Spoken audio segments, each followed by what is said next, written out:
the DepEd did not utilize any of its confidential fund in support of the Youth Leadership Summit. These statements, Mr. Chair, are completely contradictory to what DepEd has made the COA believe. Ito pong confidential fund na ito, pera ng taong bayan. That while the DND, which has a mandate to address the national security, has 37 million confidential fund, only the DepEd, which mandate does not include national security, has 150 million confidential fund. Given this observation, let us all be reminded that the leeway that is being given to confidential fund is to be able to address a very important concern, and that is national security of the country. No more, no less.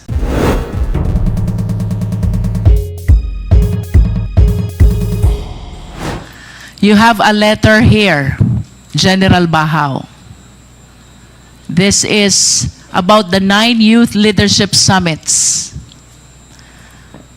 Kanino nyo po ito in-address? Good morning, ma'am. Good morning, Mr. Chair. May I be recognized? Major General Bahaw, you are recognized.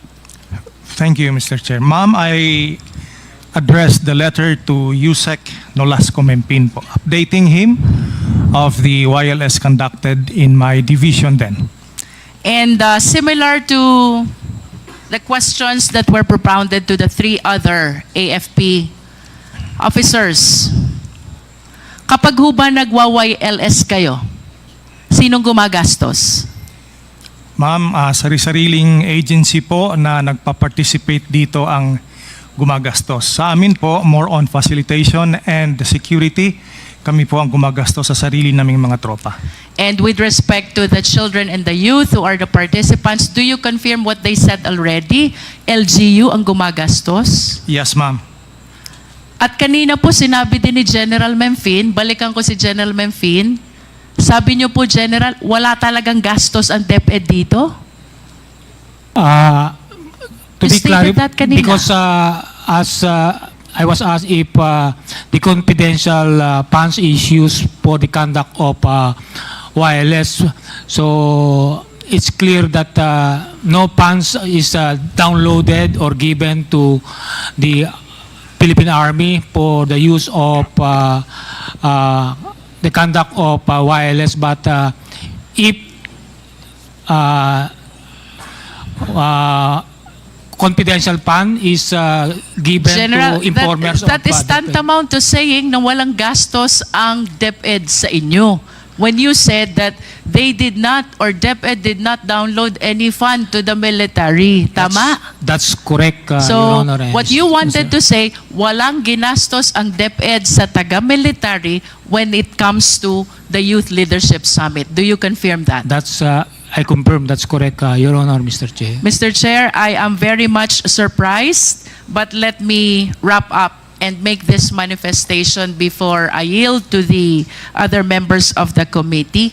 While we believe that these certifications were submitted to justify the 15 million that were allegedly paid as reward to informers, now all the officers from the AFP, that includes General Memfin, the USEC for Administration, are stating that the DepEd did not utilize any of its confidential fund in support of the Youth Leadership Summit. These statements, Mr. Chair, are completely contradictory to what DepEd has made the COA believe in the submission of all these certifications. Mr. Chair, to proceed, let us all be reminded, ito pong confidential fund na ito, pera ng taong bayan. We, all of us, are accountable to the Filipino citizens. Public office is a public trust. We should be accountable to the people at all times. And I do not understand why these people who are supposed to explain the 15 million is totally unaware of the same, because they are saying that they never use the DepEd fund and what they use is the fund of the AFP. While we understand, Mr. Chair, that confidential fund, by its nature, is not encouraged to be scrutinized, there is nothing under the law that prohibits the same as well. There are important observations, Mr. Chair. Number one, among all civilian agencies, DepEd is one of the very few with confidential fund. Two, DepEd had this confidential fund only in 2023 and never in prior time. Three, I hope we can show also that while the DND, which has a mandate to address the national security, has 37 million confidential fund only, the Department of National Defense has 37 million. The DepEd, which mandate does not include national security, has 150 million confidential fund. Mr. Chair, to continue, while the police, the AFP officers already denied this YLS, having been supported by DepEd, 15.54 million po ang amount that the DepEd is trying to justify in making use of the certifications that were submitted by the AFP. Number 5, Mr. Chair, prior to 2016, pag ang pinag-usapan po natin ay Youth Leadership Summit, it is the AFP who leads and they just coordinate with DepEd. But on the report that was given by COA, it seems to appear that the one leading the Youth Leadership Summit is the DepEd in coordination with AFP. Paligtad po ito. Number 6, Mr. Chair, I do not want to preempt any conclusion. However, Mr. Chair, General Mempin spent 2017 to 2023 of his AFP career in Davao City and Davao region. During this time, the former president is the president and our vice president is the mayor. During those time, Mr. Chair, Davao City, while it is authorized to have and to utilize confidential fund, I believe has one of the highest confidential fund among the LGUs in the entire country. I hope the Secretariat can produce the data. I wish to ask, Mr. Chair, ito bang lahat ng ito ay coincidences?